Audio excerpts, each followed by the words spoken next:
Hello, I'm Dr. Gary Wörtz, and welcome to another episode of Interventional Mindset, the podcast for everyone sitting on the bench thinking about getting into the game. We're talking today with Dr. Daniel Chang. Daniel is at Empire Eye in Bakersfield, California. Daniel and I actually met, I believe it was Boston ASCRS many years ago. Sounds about right. Bill Wiley introduced us, and we hit it off because we were talking about chromatic aberrations, and I think Daniel and I are the only two ophthalmologists who found someone else who cared about that, and could build a friendship around chromatic aberrations, right? Yes, it really speaks volumes. So, anyways, Daniel is one of my best friends in ophthalmology. He's someone I always look to learn from, and so today we're going to be talking about the barriers to entry. If you're thinking about starting to treat presbyopia, I don't think there's a better person you could talk to than Daniel Chang about how you get started. So Daniel, before we get started there, tell us a little bit about your practice and really your mission, because I know what that is, but I'd love for others to hear about that as well. Thanks, Gary. I appreciate the opportunity to be here. And yeah, it was fun kind of thinking back on how we met and kind of what we initially kind of bonded over. Obviously, a whole lot more things that we have in common, basketball notwithstanding. But that's right. Is just our love for taking care of patients and making a difference in their lives. I practice at Empire Eye and Laser Center in Bakersfield, California. I'm a private practice. My primary focus is vision correction. So whether it's cataract surgery, LASIK, that's kind of where my passion is. And within that is really the optics of vision correction. So how does switching the lens out, how do the different products that we have, how does the intervention, the biometry and figuring all that stuff out, it goes beyond 20/20, but understanding at the end of the day, what makes the patient happy, but understanding the science behind that and how we can improve that. So whether it's sitting talking to the patient in the room and going through that dialogue, all the way to doing the behind the scenes work, to doing the surgery, to working with industry to give us better products. So it's a fun process, and I've really chosen to focus my practice on that. And that's really what I enjoy about what I do. So it's a real blessing to be able to do that and share about that. Yeah. So when Daniel and I first met, I was the exact person that we're targeting here or doing this for. I was the person who said, I just like doing cataract surgery. I put in torics, but I don't do multifocals. I think that they're really more hassle than they're worth. It's hard to figure out who is a good candidate. And sometimes they're 20/20 and they're not happy, and I just don't want to mess with it. And so Daniel, you've had a couple of really interesting talks I've been fortunate enough to attend that talk about the dangers of not correcting presbyopia, which I think is something that is often overlooked. So before we start talking about the ins and outs of correcting presbyopia, will you share a little bit about why you feel so passionately that this is something we should consider taking care of for patients? Sure. That's a great perspective and way to start thinking about the topic, right? The assumption, I think a lot of, whether it's commercial teaching to even some of our societies, when we teach about refractive cataract surgery and presbyopia correction or astigmatism correction for that matter, is, okay, we should do it. And this is how we do it. But take a step back, and there's a lot of surgeons that say, you know what, I don't want to spend the chair time. I don't want to sell to the patients. I don't like dealing with the complications and making people unhappy. So we think back to, okay, what's the big problem? If we focused on just unhappy patients with presbyopia correcting lenses, then it's like, oh, I don't want to do that either.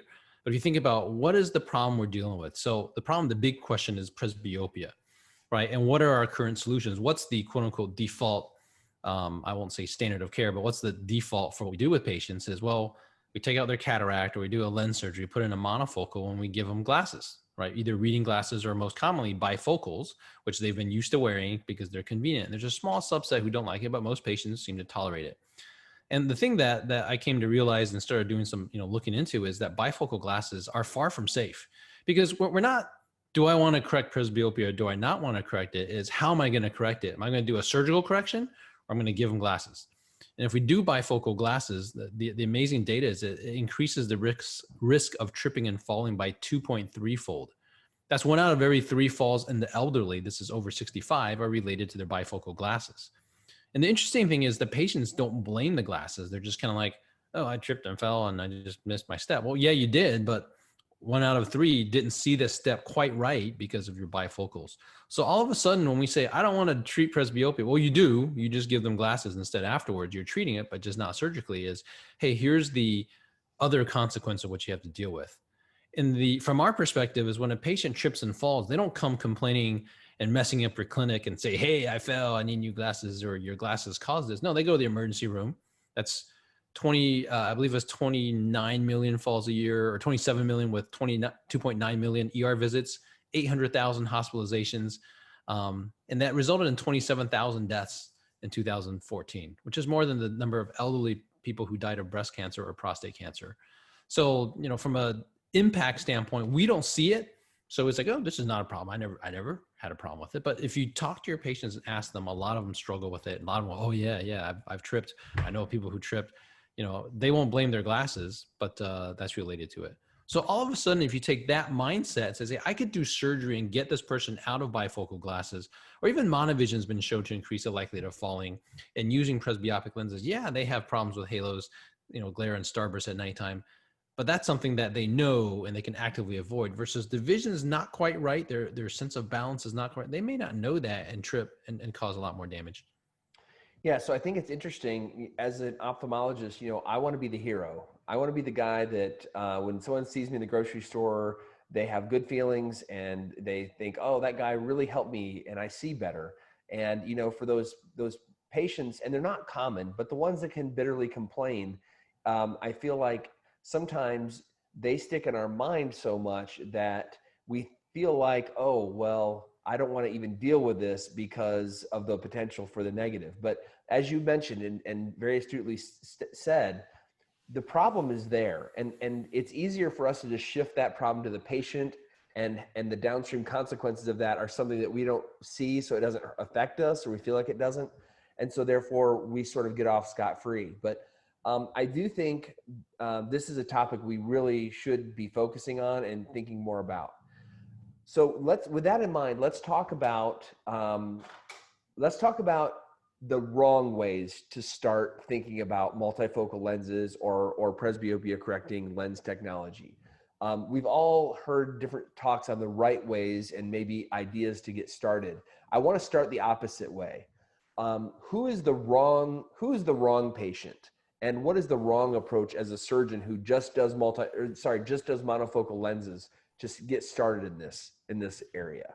Well, the wrong way is to overpromise on somebody who's expecting the world, right? You don't want somebody who's demanding this, difficult with your staff, causing a ruckus to begin with, and then you're going to charge them and set their expectation way high and have the risk of not meeting it. So you obviously want to start potentially stepwise. So instead of saying, I'm going to correct your astigmatism, they have a bunch of astigmatism, they're myopes, they're used to seeing up close without glasses, they don't really understand, the problems. So you want somebody who's kind of easygoing. Generally, hyperopes are a little easier to make happy because they have to wear glasses for everything, and they've lost their vision, so they're looking forward to getting something back. Relatively easygoing, maybe not engineers. Really, I don't think are that bad. It's the architects and the photographers who are really picky, and people who have a decent cataract. So you don't want to start with a really mild cataract or even lensectomy. You want to start with somebody where, particularly if they have a lot of cortical PSC where it's going to cause issues. You don't want to start with somebody with a really dense cataract that you may have trouble with the surgery. You want it to be this looks like a pretty easy surgery. They can focus on the refractive things. You don't want to have somebody with a bunch of pathology, dry eyes, other issues. You want to avoid that. Macular problems, glaucoma, so, someone who's relatively healthy, somebody who's just the cataract. And you want to build, your experience and your confidence in that process. What do you think about having refractive surgery skills? This is something I've heard people talk about in various ways. When I first met you, I wasn't doing a lot of LASIK. I was sort of dabbling, but it wasn't really something I did on a weekly basis, maybe not even on a monthly basis. It was more like quarterly. And it's really hard to stay really at the top of your game if you're not doing it and practicing it. And suggestions to me were always, if someone needs a touch up, have a relationship with someone in your area that they'll do a LASIK touch up. I found that to be very awkward. There's sort of this bond that develops with your patients, and they want you to take care of them, and they want to feel like you have sort of, some level of control of taking them to the finish line. And, there's enough, I guess I'm telling you my perspective, but I'd like yours as well. There's enough frequency that you need to tune these people up because they don't tolerate as much residual astigmatism or residual hyperopia or myopia as a monofocal patient does, because the goal really is to minimize the reduction or their use of glasses. So I have found that since I have become much more competent and much more comfortable with doing LASIK, that my anxiety level around doing a touch-up is almost zero with these people, and they sense that. So if there's a need for a touch-up, I say, oh, no problem. I'll put you on my next LASIK day. We'll get you tuned up, and no problem. And that has really seemed to make my comfort level recommending the technology much higher. So where do you fall on this in terms of developing refractive skills? Is it a must-have? Is it a nice-to-have? Is it unnecessary? Where do you fall on that spectrum? I think it's definitely a nice to have. I wouldn't quite put it as a must have. I think it certainly helps in having that confidence both in yourself, so that shows to the patient. And when it comes to that time, is obviously to present it. But just even when you're talking about presbyopia correcting technology, knowing you may need to do enhancement and knowing that you can handle it, you're just going to be that much more comfortable. I think it's obviously nice to have, so you can, like you said, all the reasons you said, but not a must have. So if you have particularly a partner within your practice, that would be ideal if you don't have the skills. Referring out, you're right, it's a little bit awkward and tricky. At the end of the day, doing like a simple PRK, which I think is perfectly reasonable after cataract surgery. I know some surgeons are strict LASIK after they hate doing the PRKs. I do pretty much only PRKs in the older population, dry eyes, ocular surface issues. It works great. It's really not that hard to learn and be able to do. The other thought that's really interesting that actually Vance Thompson had suggested is, we come from a refractive surgery background. So when we correct presbyopia, the assumption is we correct the rest of the refractive error, right? So the assumption is you have to hit plano, correct astigmatism, do all the fancy biometry, do the enhancement, do all this work just to fix presbyopia. And that's what I usually do. But there's no one that says that we can't just correct presbyopia and let a pair of glasses do the rest, right? So if you had like a multifocal lens that gave distance in near or extended depth of focus, you say, hey, I'm going to correct your presbyopia so you don't have to wear bifocals. You may still need some glasses if we're off to correct distance, but they're single vision glasses. You get the safety of not having the bifocal and tripping and falling. But then from a surgeon standpoint, you have the safety net of, if you missed a refractive error, you somehow pair of glasses. And it's, for patients who don't like, I hate glasses, I hate that. It's like, if you think more, again, we as surgeons should be more geared toward safety than necessarily convenience and money. So again, it's a shift in the way we think. And some surgeons, when I suggest it, they're like, hey, this is great. Others like, no, we have to do that, but why not? Right. So if it's all about convenience, then yes, you have to correct all the refractive error. If you're saying, you know what, bifocals can be dangerous, it's about safety, then it's like, yeah, just get them out of bifocals. And in some sense, you could just throw in a presbyopia correcting lens. Now, there's probably a little bit more to it. There's some side effects. Those are getting better as the technology improves. But, when you have some refractive error, you correct it. But you have to set the expectation right, particularly potentially offer a lower price point than maybe you would otherwise just to correct the presbyopia. Yeah, I've also found that including the enhancement in the fee, so we're not charging them again, psychologically, the patient doesn't feel like we're trying to continually upcharge them for more surgery. Yeah. So I think that's a real key that I found to be very helpful. One thing I'll ask, and we're trying to make these kind of quick podcasts. We're trying to give people a lot of really good information in a short period of time. When you look at the different styles of lenses, we won't really get into the brands because I think that all the companies out there have, their pluses and minuses. But when you think about the styles of lenses like EDOF versus a high ad multifocal versus maybe a low ad multifocal, where do you sort of fit those for patients? Do you mix and match? And what is your advice to people starting out? There's always a trade-off, right? I think about three things. One is visual quality. 2 is depth of field, and 3 is night vision symptoms. So you're always going to kind of sacrifice one for the other. So the more range of vision you're going to get, the more potential compromise in visual quality you may have, and the more night vision symptoms you would cause. So that's the way I kind of think in terms of the balance. I tend to be a visual quality. I would rather my patients wear occasional reading glasses, and I tell them that up front, and give them the best vision possible, and ideally minimize the night vision symptoms. Some surgeons said, you know what, if I'm going to charge them, I need them out of glasses. So you want to give them the best range of vision possible, and you counsel appropriately. And there's no right way. And this is not just in the US, but globally, surgeons kind of tend to fall in one of two camps. Or if you really want to, you can do one eye that has a range of vision, one eye is, has better visual quality, as long as you understand what you do. And I think the basic principle is you don't gain something without losing something. Now, some companies use certain technologies like correction of chromatic aberration. You can kind of cheat the balance a little bit, but fundamentally still is the more range you get, the more potential night vision symptoms you're going to have. So kind of understanding that balance, understanding what the patient wants, but most importantly is knowing what the lens can do and presenting that to the patient. If you overpromise, that's when you get into trouble. Yeah, and that's where I have found I had a lot of success with EDOF lenses when I was really starting out, because I was really able to say, listen, this isn't going to be like the ultimate cure for everything you're ever going to want to see.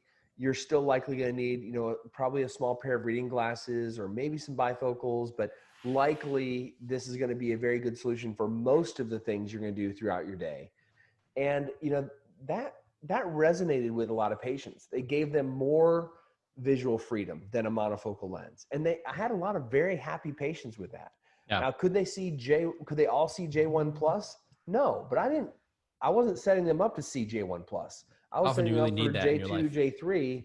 And, that's a big improvement from where they were when they had the cataract. And even when they were, in their 50s, perhaps, it was an improvement. So I think part of it, you really nailed it, is not promising them the world, being, able to identify pathology, especially ocular surface disease, glaucoma, and macular pathology, finding patients who are reasonable. I also think those -3 myopes, they're really tough because they're so used to having that clear vision. I would definitely put a little asterisk by people who are that -250 to -4 range. It's going to be hard to please them with the near vision with a multifocal. So maybe stay away from those. I think when you get beyond that, the one pearl for the -3 is ask them if they ever take their glasses off. Yeah. And a lot of them maybe don't realize, but a lot of them, no, I wear them all the time. I never take them. I can't see without. I treat them like anyone else. But sometimes when we ask them, no, yeah, I take them off, then you have to be careful there. Yeah, gotta be careful. So Daniel, I hope this is the first of a number of conversations we might have on this topic. Any final thoughts on this, on people just getting started? Yeah, it's a big field, and honestly, there's a lot out there, and you listen to a lot of people give a lot of talks, and it becomes overwhelming. At the end of the day, we want to do right for our patients and realize that not doing this can cause potentially more harm. Somewhere, I don't remember where, but I thought I read that the average fall costs $5,000 to $8,000 to the healthcare system. Right. Wow. So from a money standpoint, it's a big deal. $33 billion of financial impact in 2014. So it's like, again, having that right attitude, but then it really doesn't have to be that complicated, right? You can always take the next level and this calc and this measurement and post-refractive and this and that, but it's all about that patient rapport. You build it, you say, this is what I can do for you. You may need a pair of glasses afterwards, but you're not going to need the bifocals. You can take that approach, or if you can do the enhancement. But it's, even when your outcomes, and we all know that when it's not perfect, if there's that rapport, the patient's good, they're happy.